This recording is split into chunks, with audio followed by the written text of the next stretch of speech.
I am so excited to welcome back to the show my pal, Ross Rosenberg. Welcome back, Ross. Oh my gosh. Every time I come back here, it's like a brand new excitement, a brand new potential of a great conversation. And I never know exactly where it's going to go, but I am ready. That's what makes it exciting. So you and I are both obsessed with codependency in our different ways, and the way we approach it is different, but you've been doing this for a long time. And I'm so excited that your newest book is already out. Codependency Revolution, Fixing What Was Already Broken. There you Ooh, go. look at that cover. I love it. So Yeah, it was a tough cover to figure out how to represent that as an image, but yes. Seriously. So tell us why this book and why now?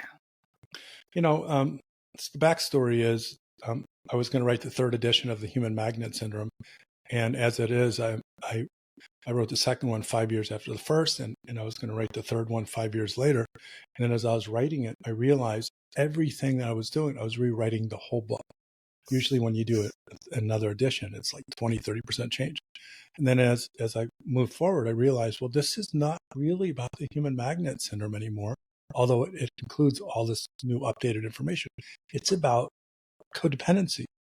It's about the field of codependency, the problem of codependency, the struggles with codependence. And I decided to boldly create a book that announces to the world, I know that sounds dramatic, but announces to the world that everything you know about codependency has been wrong, and it was wrong from the beginning.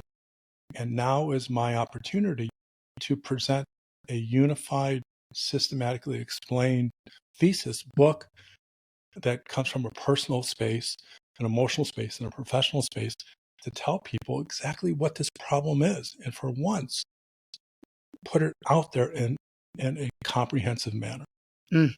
Which is hard to do because it is some dense stuff, and there's a lot of conversation about it now, more in the interwebs. We've been talking about it for decades, but now not a lot of people are talking about it.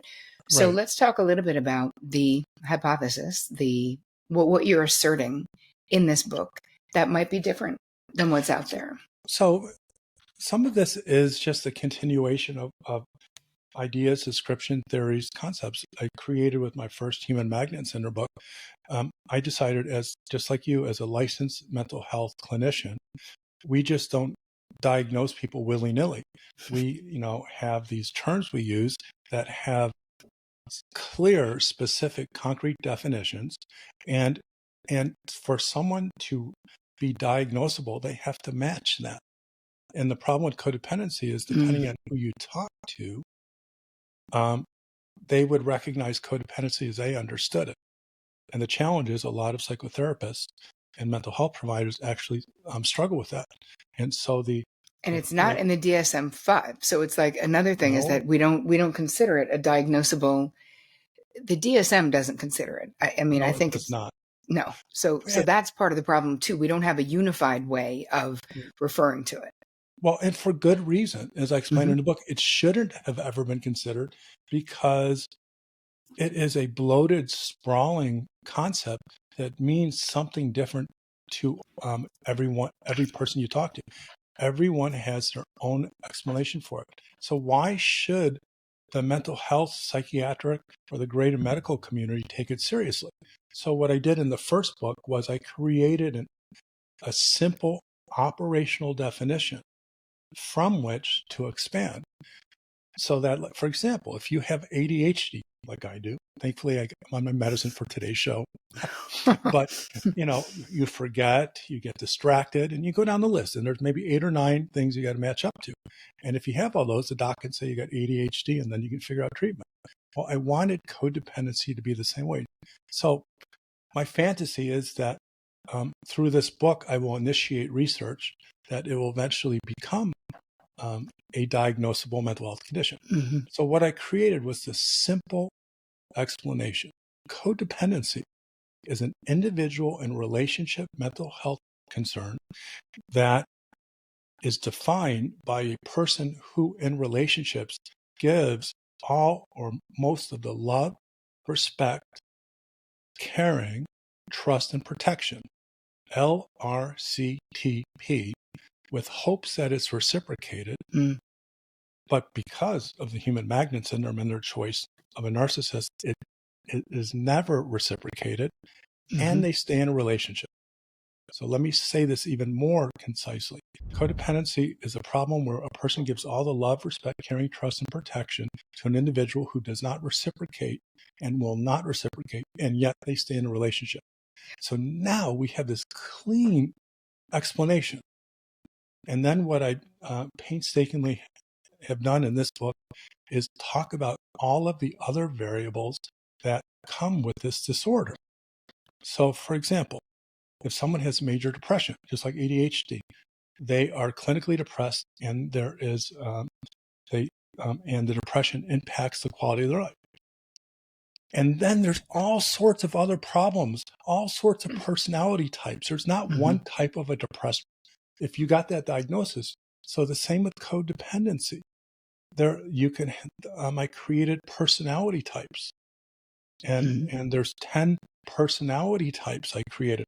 I created an explanation for why codependence predictably, and I say this almost like it's a mathematical equation because that's how accurate it is.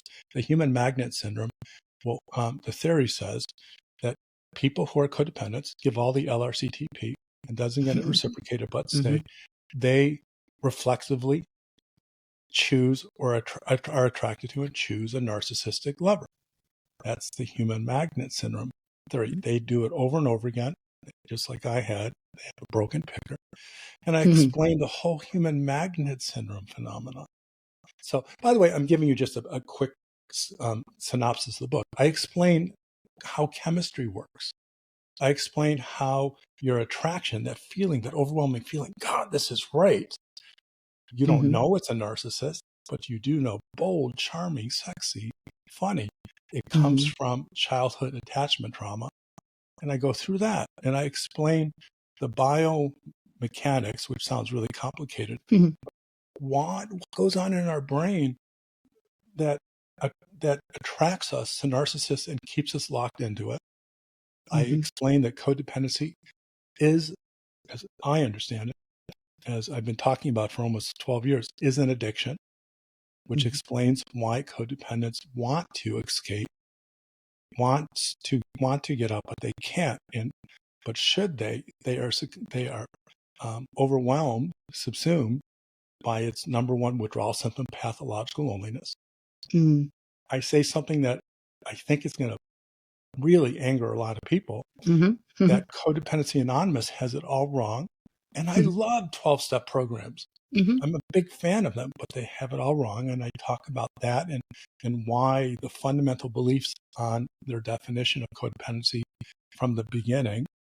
And then I talk about the history from the very beginning of how what we know about codependency developed, how it became this big, large, unwieldy monster that means everything to anyone. And then I talked about my new explanations for codependency is as self-love deficit disorder, and the cure for it is self-love abundance, and more.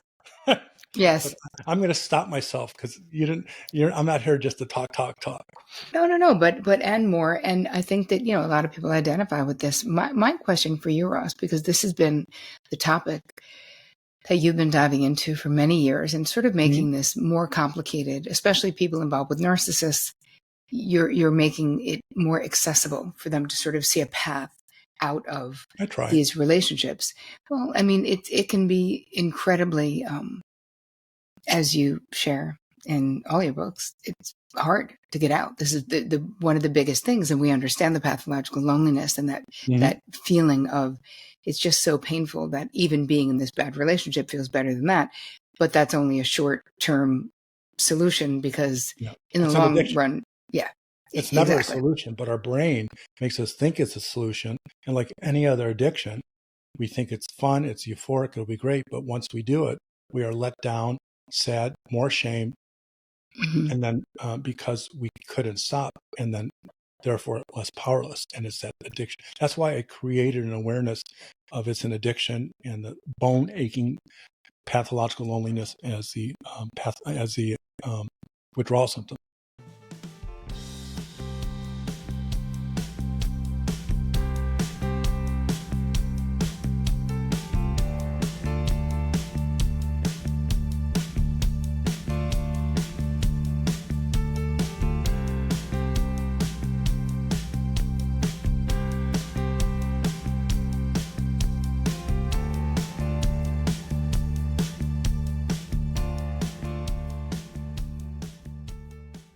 So for you, what is share a little bit, if you would, what is your personal history with codependency, narcissism? You didn't warn me about this.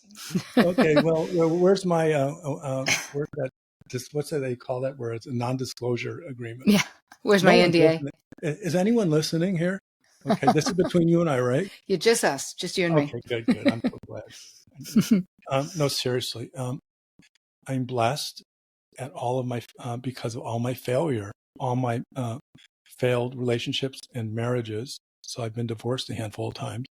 I tried to find out why I keep doing this. Why do I keep falling in love with the, as my one therapist told me, 12 years ago, I keep falling in love with the same person, but a different face. No one had an answer. And, I'm hard on myself to begin with. But without an answer, I just racked my brain, and so eventually I figured it out. And that's the human magnet syndrome story, which I don't want to go into because that's a little bit on the lengthy side.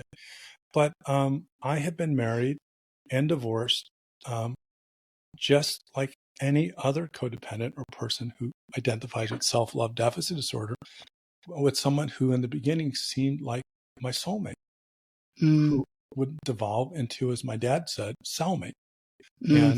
And they were beautiful. They were gorgeous. They were exciting. They were,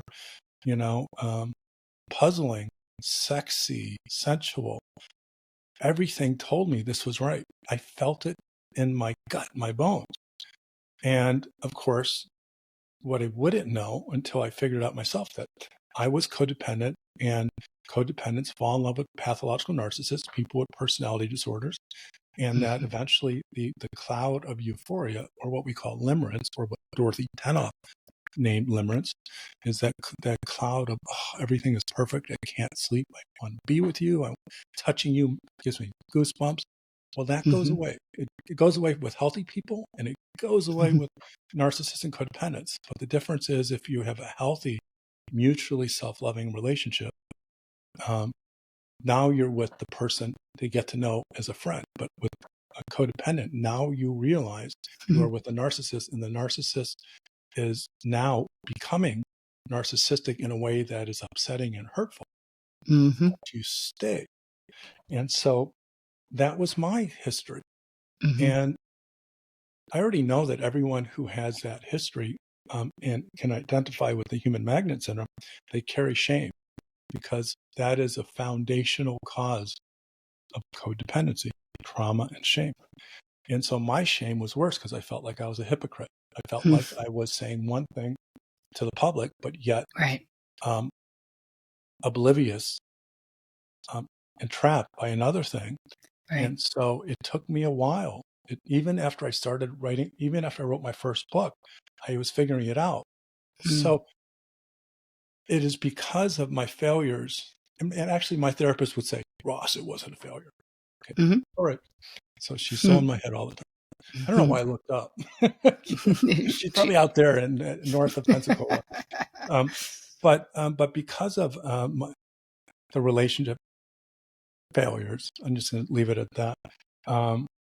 The shame was unbearable. So I would double down and try to figure it out. And so that process has been ongoing and through my own. So I am like, like when I was in college in my first couple of psychology tests, they taught us that most research is done with either rats or college freshmen. Well, I am my number one research subject. And then from that, I bring it to my treatment program for codependency or narcissistic abuse, and I keep evolving. And this book represents the evolution, the revolution. That's why I called it the Codependency Revolution. it's a big deal to finally Mm-hmm. say, this is it. We all need to come together on this. It's not some grandiose narcissistic position. It's like, if we can come together on this, then as a whole, as a mental health community, we can solve it. And It's as I keep interesting. trying for myself. Yes. I feel like it's interesting, though, the concepts and the way that, what I think is going to happen if the community comes together, then a lot of things are going to get renamed, right? A lot of things we will need to come to an agreement about what it is and then change, right? Because I've got my own definitions. I've got my own high functioning stuff that would end up being alpha female syndrome or something, right? Like everyone has their own, everyone, smart people and people that just smart people and others. And they work it well according to what they know. It's not like this idea is the only one. The reason I think people should adopt it, because, and I'm going by personal experience, actually professional experience, is I rarely, and Terri, I mean, rarely do I tell people my ideas about codependency. People go, that makes no sense. Almost everyone goes, oh, yeah. Oh, yeah. So no one says, well, it's not like, well, I'm a Freudian and you're a Jungian, or I'm a cognitive behavioral and you're self-psychology. Right. So it could bring people together. And you, for example, you can still hold on to your own ideas. I don't think it should, for people that are really doing good work, it should make them have to like abandon some of the stuff that they already believe in and they're doing. At least that's what I agree with you, though, that it would be helpful if we were all on the same page of what it is, because I think that a lot of people are talking about very different things, but clearly what you're talking about, what you talk about on your podcast. So self-love recovery, here that you have a top ranking podcast, your YouTube channel is huge. Your books have been bestsellers. Like, what you're talking about, people are picking up what you're putting down. People are identifying and resonating with the way that you're sharing it. And I think that, well, thank you. It's just, you're welcome, but it's just true. It's just that the data is there, so it tells us that this is an ongoing problem and has been an ongoing problem. And I feel like narcissism has now come to the fore in a way in the last 5 to 10 years that it had not been, especially the last 5 years, that it had not been. I felt like for a long time, there was a couple of us talking about it but then now everyone, whether you're a therapist or not, is talking about it. Which is actually good and also part of the problem, but that's another discussion for another day. It is, though. And I wonder what your thoughts are on that. Well, I sometimes, and tell you about my secret way, because this is between you and I and no one's listening. The way that I view the world is I think of myself as a scientist. I think of myself as a researcher. Of course, I'm a psychotherapist, but I'm not. So everything has to have a definition. There has to be evidence to support the definition. And then there has to be evidence on that evidence. And so for me, it all starts with a concise definition of the problem. And that is my biggest qualm with all this stuff on YouTube, just everywhere. Everyone is qualifying themselves as an expert on narcissism. Yeah. And most of them, their primary qualification is their survival story and their need as a certain professions that are not as other professions other than psychotherapy. I'm trying not to say what it is because I don't want to upset anyone. I know. But I understand though what you're saying though, Ross. I do, because I think that there's something real, that your survivor story doesn't make you an expert on the condition. Yeah. And you know what? According to the human magnet syndrome, there's still codependence, because if you define codependency not as his, so I define narcissism simply. Actually, narcissism is easy for me to define. I use the DSM or the ICD definitions of pathological. I call it pathological narcissism. It's not my term, but it's what I use. It is narcissistic personality disorder, borderline personality disorder, or antisocial personality disorder, or sociopathy. So not only do I specifically define what is the type of person codependents fall in love with. And I created a theory that is called my relationship compatibility continuum theory, and say not everyone is diagnosably pathologically narcissistic. Not everyone is diagnosably codependent. A lot of people misunderstand my work until they read my book. I said there is a continuum, and so the human magnet syndrome accounts for how codependents and pathological narcissists come together and create a bonding that codependents can't get out of. And what I do differently is I don't take the victim role. There is no excuse for abuse. There's no excuse for gaslighting. It's abhorrent. I'm against it. But codependents or people with self-love deficit disorder cannot get better. They cannot solve this codependency as I defined it if they don't know that they are 50% responsible in the beginning of the relationship, the forming of it, the maintenance of it. They're not responsible for being abused. And that is what I do, is I explain the problem. I explain each diagnosis. I explain why they come together. And I explain that the only way out is to know about your codependency or self-love deficit disorder and solve it.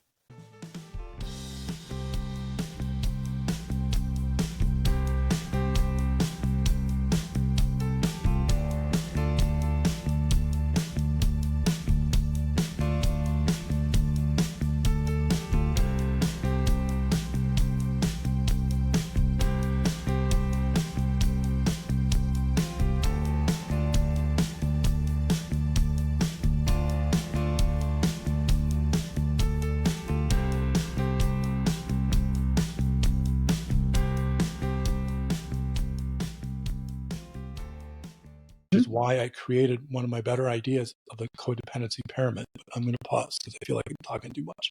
No, you're not actually. And I feel like the codependency pyramid, I think, is actually very helpful. And actually, honestly, Russ, I think that was the first thing I ever saw of your work on the interwebs. This was years ago now.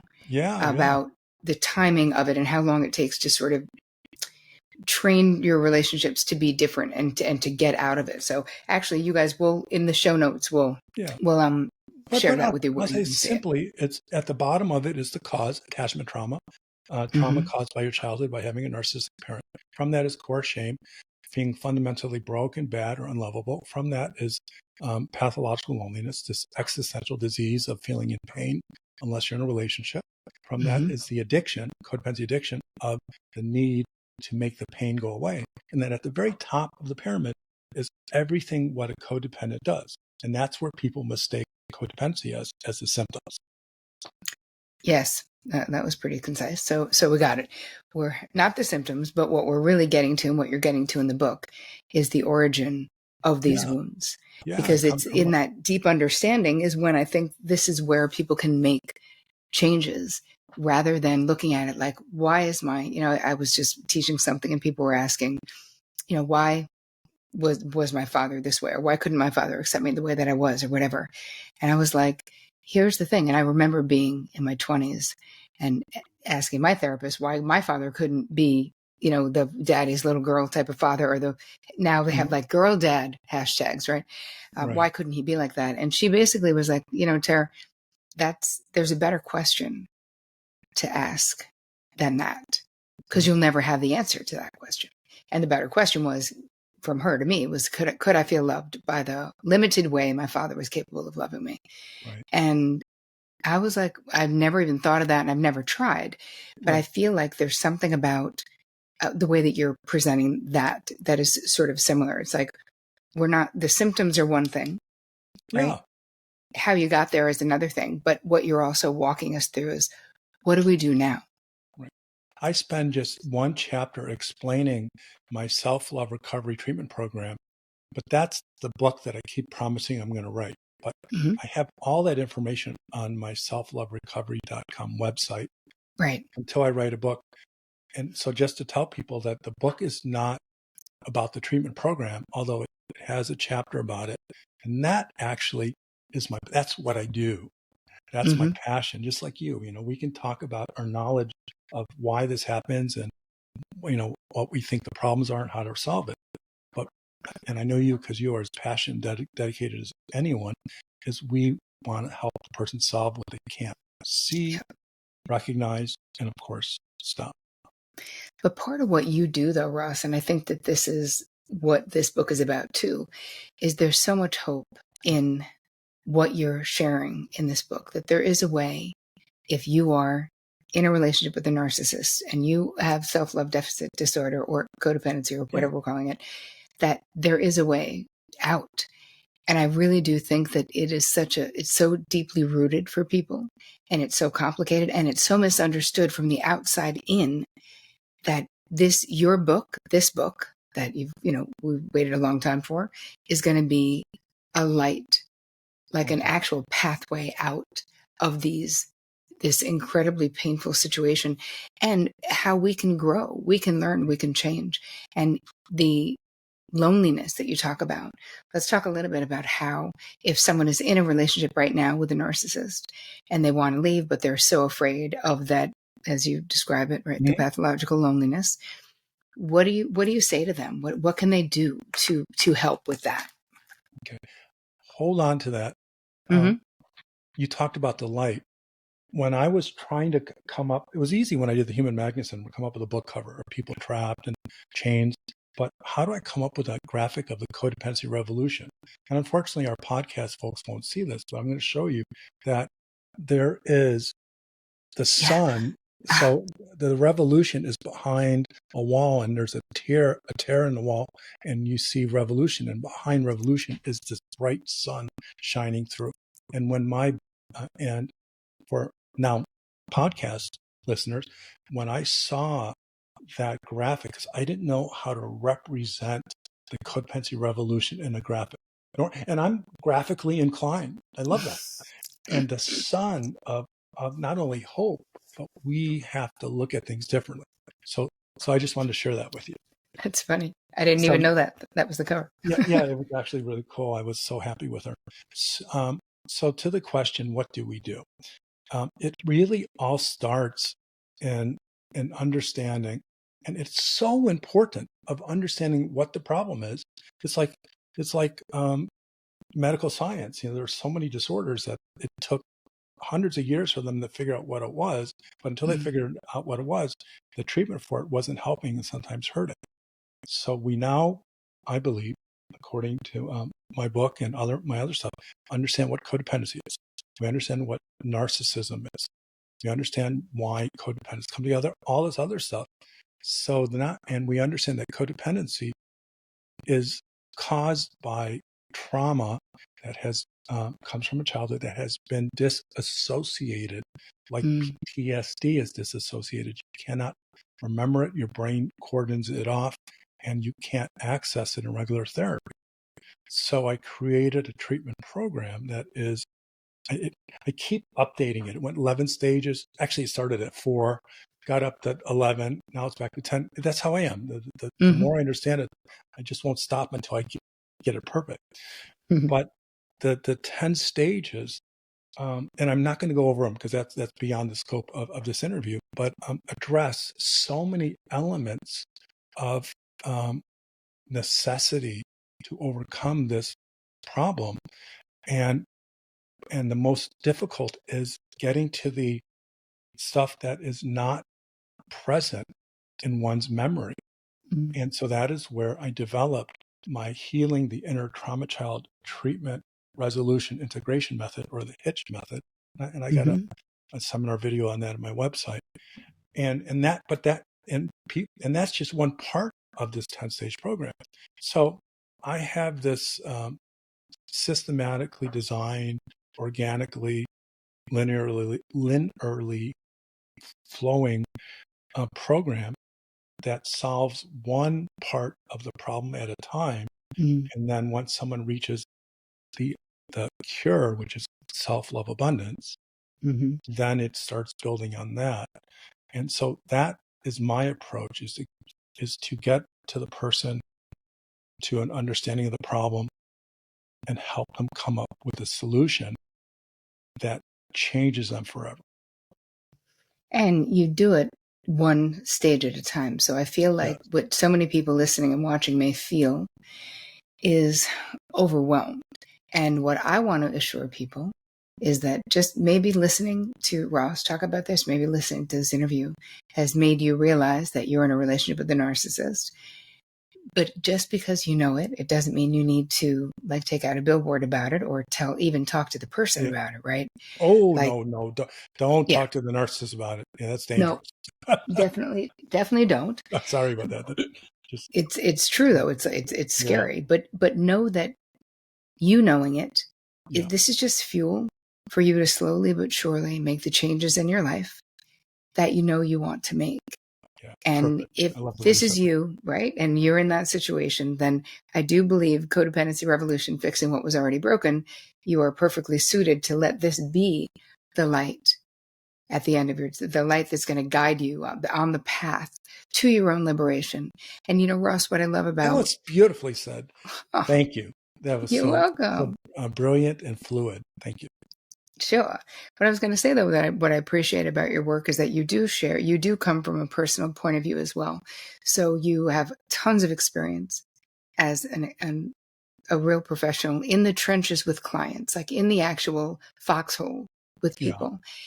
And then, you know, what they say, and I think this is true for me, and I think it's probably true for you too, is that you teach what you most need to learn. And that you're, right? Well said, yeah. Your passion, though, is absolutely resonates as real, as you're someone who's not talking down to anyone. You're someone who's talking as a fellow journeyer with us on this journey to more liberation. So I'm so excited about this book. We've been waiting a long time for this book. You guys, the book is out. It's available everywhere. You can buy fine books called Codependency Revolution, Fixing What Was Already Broken. That's right. You can buy one or all of them. Tell people where they can find you, please. Okay. Yeah. So everything about me is at my selfloverecovery.com website, which is my company's Self-Love Recovery Institute, but selfloverecovery.com, or just drop us an email at help@selfloverecovery.com. My book is available there. I prefer people buying it there, but you certainly can get it on Amazon and Kindle, Audible, and all the other versions.